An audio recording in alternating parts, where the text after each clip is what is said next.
Waging war in Waziristan. The British struggle in the land of bin Laden, 1849 to 1947. Andrew M. Rowe.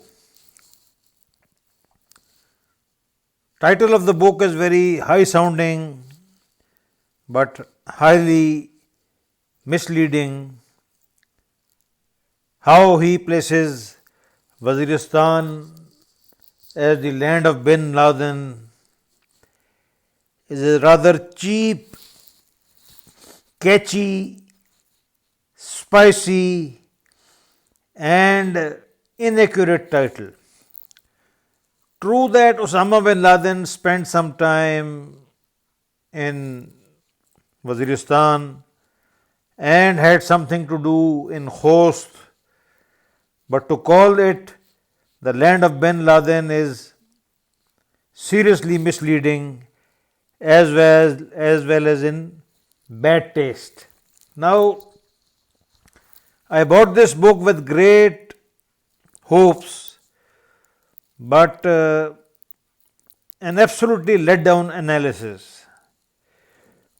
Firstly, the problem with this book is that the author, who has got a very barren and shallow understanding of Waziristan and its role in history, Andrew M. Rowe has totally failed to analyze and pinpoint that the Waziristan region was always viewed by occupiers of India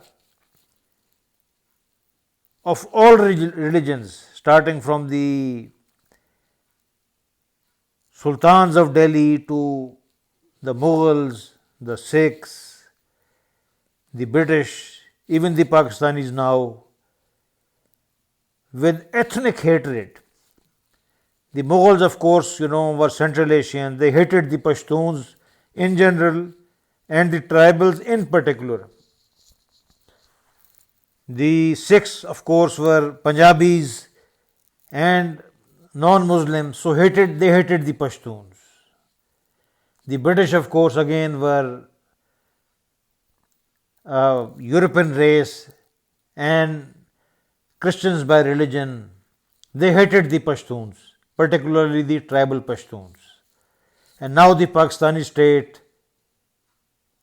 the shallowest part of Andrew M. Rowe's analysis, they also hate the Pashtuns, especially the tribal Pashtuns. Why?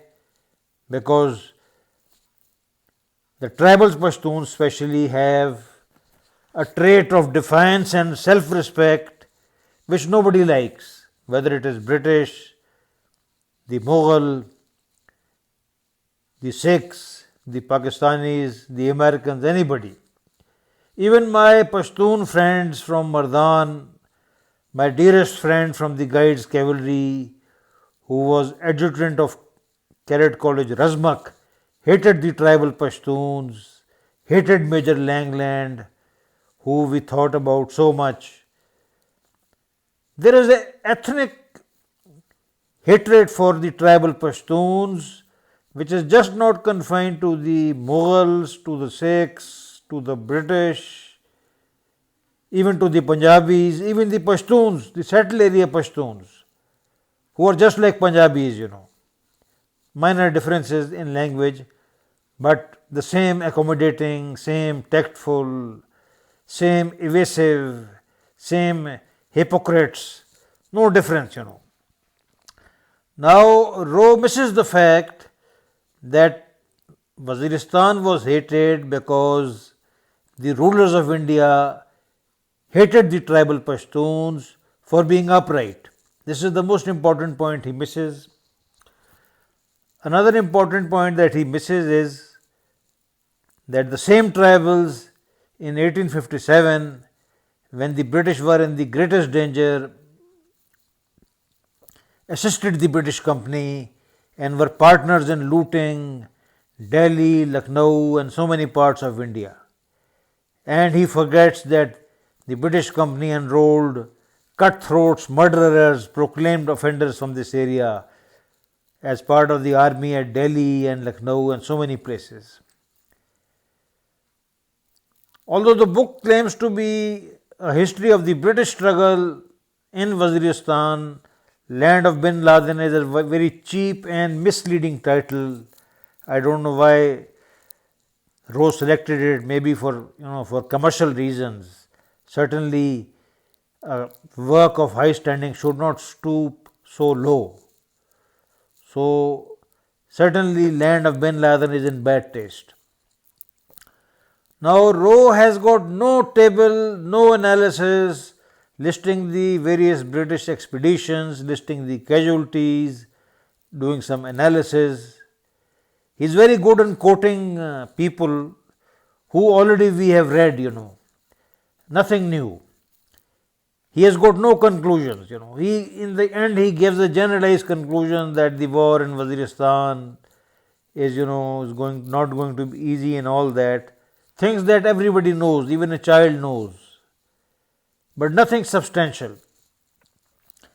Finally, Rowe offers no analysis why after the Pakistani state withdrew from Waziristan, why and how this region remained absolutely peaceful between 1948 till 2003. He is totally dumb and non-committal about it. Maybe he does not even understand the situation. Another very serious problem with Rowe is that he hoodwinks the fact that the tribal areas were thoroughly misused and manipulated after the departure of the British. First the tribals were taken to Kashmir, then they were utilized as cannon fodder in the Soviet Afghan war, and suddenly when the Americans came, ironically, sons of clerks who were in control at that time, they totally went to the lowest depths to please the Americans, and Rowe fails to reconcile the fact why an unprovoked action was launched in Waziristan in September 2003. He has got no explanation for that. It was this unprovoked action which led to a series of tit-for-tat actions that has landed the Pakistani state into serious trouble in Waziristan. A serious strategic mistake was committed by Musharraf when he was trying to fool the Americans, but instead of fooling the Americans, in the long run, he fooled himself and got the Pakistani state into an irrevocable war in Waziristan with no end in sight. Here Rowe is silent, Rowe has got no answer. Regarding the book, very interesting anecdotes, very interesting quotations. Mostly he has quoted from Trench and some other authors who are well known. We have read Trench 1,000 times since I first bought his book in 1985. I mean, you don't learn anything new. And this is one of the typical books, like so many written by Britishers and Pakistanis, full of shallow analysis, because no author is willing to confront the harsh truth. So the result is Waging War in Waziristan by Andrew M. Rowe, a total disappointment. I bought this book from the Amazon books with great hopes, but like all the books on Waziristan, this has been a total letdown. I would rate even Thorburn or Trench far superior to Andrew M. Rowe. And this takes me back to Afghanistan. The British officers I saw in Afghanistan, intellectually they were so shallow. They were so pygmy-like. that it is hard to describe them. Certainly, Britain has deteriorated.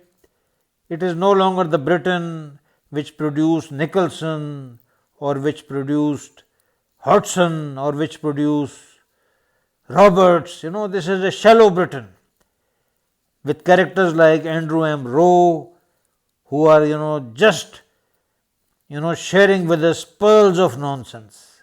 A total disappointment.